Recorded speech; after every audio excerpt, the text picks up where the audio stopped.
Hello guys, I'm Julie, your English teacher, and today I will show you some example of multidimensional listening skill lesson. The main point of these lessons is that the learners gain a lot of experience of different types of listening from different input sources. And the main role of the coursebook in these lessons is to provide relevant and stimulating illustrations, recorded input, supporting materials, a lesson plan, and advice in the teacher's book. Now we will start with lesson 1. In the first and second step of lesson 1, besides introducing the theme of the listening topic, I bring my learners back to their old memories of the first day at school by telling an anecdote of my own. In the next 2 steps, listening to the poem First Day at School by Roger McGough exposes my learners to the target language being used in texts which are engaging effectively and cognitively in ways that facilitate intake.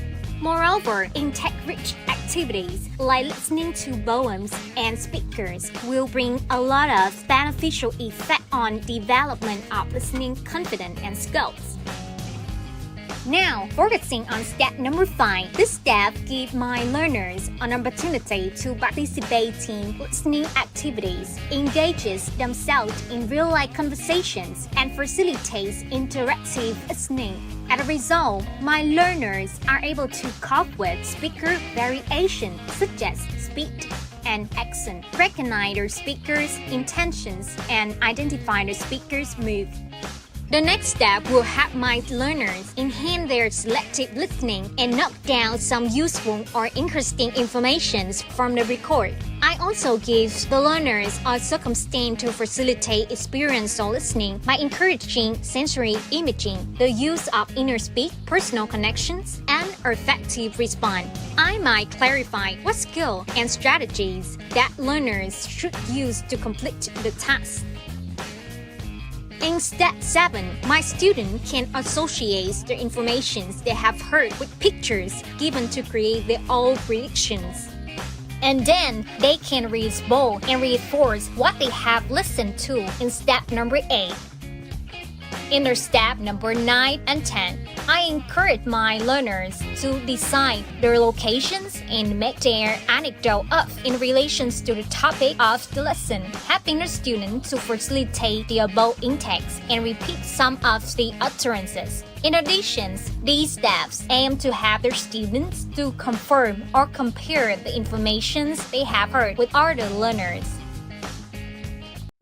Next, by joining our discussion in step number 11 and 12, my learners are able to talk and listen to one another about their opinions. Furthermore, the activities also promotes interactions between my learners and improves their attentive listening. In the following 3 steps, I will give them an opportunity to apply the concept from listening to imagining their cheat to make it more memorable. Finally, I set homework tasks which involve their learners' listening experience to help my learners recall what they listened to from the record, the teacher, the invited speaker, and their peers. That is all about lesson 1. Now we will jump into the following lesson. Other learners in the class are also a valuable source of input with featured interactions between teacher and other learners. Therefore, in this lesson, I first let my learners cope with speaking variations such as speed and actions, while others present their imaging streak.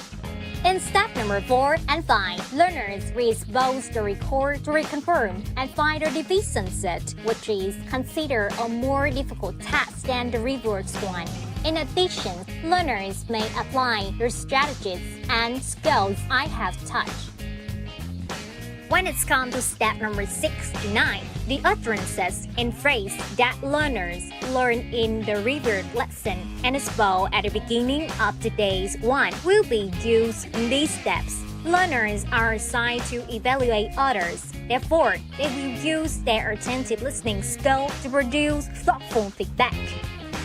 Then, learners have time to recall the skill they learned and used in step number 10. Moreover, they might figure out the best strategies that suit them and help them to improve their listening skills. At At the end of the lesson, I facilitate the task to help learners deeply understand the skill they have used as well as the strategies for applying skills. To be more specific, I provide my class with time to prepare presentations on a kind of listening skill in which I am available to help the groups in preparations of their presentations. Okay, everyone, we have just gone through the current approach for learning activities in textbooks. Some suggestions for additional approaches to developing materials for listening skills. And an example of multidimensional listening skill lessons. Thank you for listening, and please feel free to ask if you have any questions. Created using Powtoon.